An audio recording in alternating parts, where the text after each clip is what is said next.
aldehydes and ketones.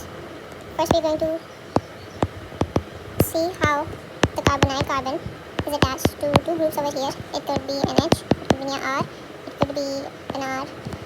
If it is an H, it would be aldehyde. If it would be R, it would be ketone. But what's important to note is that this is sp2 hybridized, meaning there would be trigonal planar geometry. The oxygen, being slightly more electronegative than carbon, will attract this shared pair of electrons towards itself, acquire partially negative charge, and this will acquire partially positive charge. Hence, this will act as an electrophilic center. Now, there are some factors which improve the electrophilicity of this carbon center, which is sterics, and the next is acquiring the positive charge. Which groups acquire more positive charge? Either it is the electron donating groups or the electron withdrawing groups. Now, the sterics are the steric hindrance. If the electrophile is surrounded by bulky groups, for example, this is an R group, this is an R group, then the nucleophile will have difficulty attacking the electrophile. So, steric hindrance opposes the electrophilicity of the carbon atom. Now, as we know that ketone has two R groups and aldehyde has one R group attached, which is the basic structure. So, if we understand sterics, we would know that the carbon in the aldehyde group would be more electrophilic than the carbon in the ketone, so that would be resulting in a more reactive aldehyde. As a result, also the factors which place more positive charge on the electrophilic carbon are electron withdrawing groups attached to it. Now, as these R groups attached to it, for example, there's methyl groups attached to the ketone. Now, these follow positive I inductive effect, which would mean that they are electron donating groups. Hence, they make the carbon less reactive towards nucleophiles and increasing the stability. Moreover, the aldehyde doesn't do that because it's got a hydrogen to it, so it is slightly electron withdrawn. So, it doesn't actually put that positive I inductive effect onto the carbon atom. So, now moving on, we will study base catalyzed nucleophilic addition reactions. One thing to note is that there is also resonance in the carbonyl carbon due to the movement of this lone pair and the pi bond shifting. So, now we study the base catalyzed nucleophilic reaction. So, the general mechanism is we have to catalyze the nucleophile first. As a result, we have to use a base in order to generate a very strong nucleophile. So first, what we have is A, B, and O. So what we have is sigma bond over here and then pi bond. The pi bond will shift towards the oxygen, which will form this will sp2 will convert into sp3 hybridization, which will form as follows. Now, what will happen is a nucleophile will attack to the carbon because it will be positive. As a result, this tetrahedral alkoxide intermediate will form. Now this protonation will occur and proton will be attached to the oxygen. As a result, a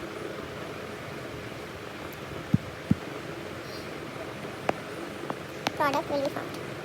So, we are going to start with the addition of cyanohydrin, which is HCN.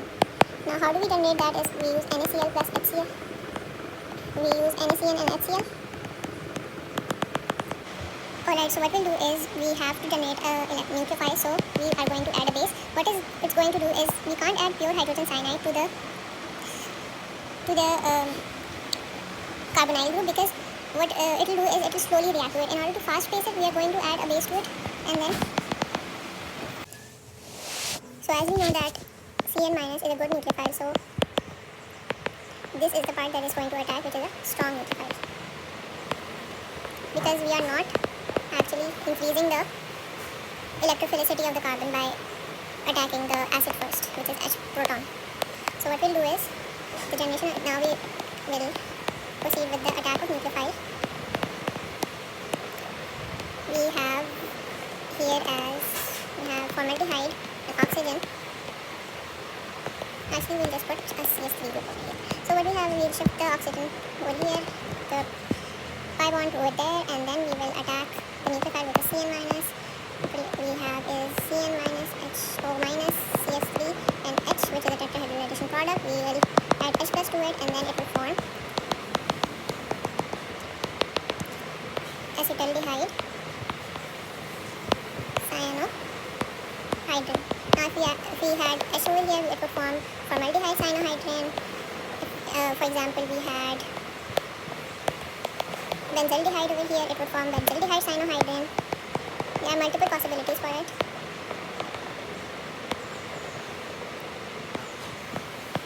So that's that. Now the examples of base catalyzed reactions are actually with Grignard reagents.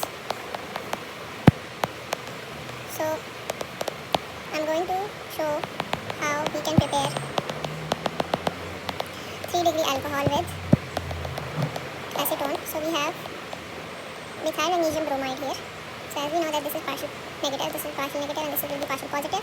This pi bond will shift over here, this will be positive. Now this will attack over here, and then what we'll have is this will attack over here, and this will attack over here. What we have is COMGBr and CH3 over here, CH3 over here, and CH3 over here. Now what we'll have is do a water workup, meaning we will add H3O positive. What will happen is this will leave as MgBrOH, and this will, the H hydrogen ion will combine with the oxygen to form OH, and then what we'll have over here is freshly butyl alcohol. This reaction is actually present throughout the whole book, and high chances of it if it is gonna come in the exam as well.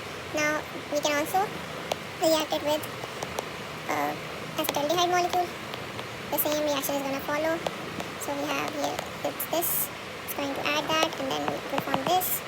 So what we'll have over here is a 2-degree alcohol. This was a 3-degree alcohol. Now 2-degree alcohol will form, which is isopropyl alcohol. Now next is the reaction of sodium hydrogen sulfide or sodium bisulphide.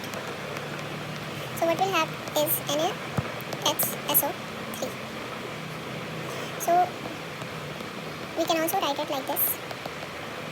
What we'll have is a ketone, which is an acetone, will combine with this, and it will give a crystalline white solid. What is this? Is a crystalline white solid, and it will give its own precipitates in that reaction. So what will happen is it will shift its own pair over here. It will acquire positive charge. Now this negative end will combine over here, and this positive end will combine over here. So the reaction will be, it will form an intermediate like this. This part is going to combine, attached to the oxygen. So what we have here is this part, and we have O negative and O. Now what we have is the transfer of Na and hydrogen. So this will all transfer over here, and what we have is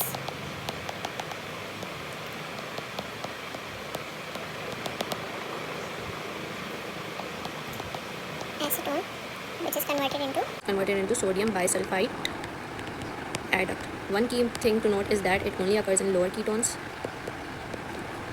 and all aldehydes.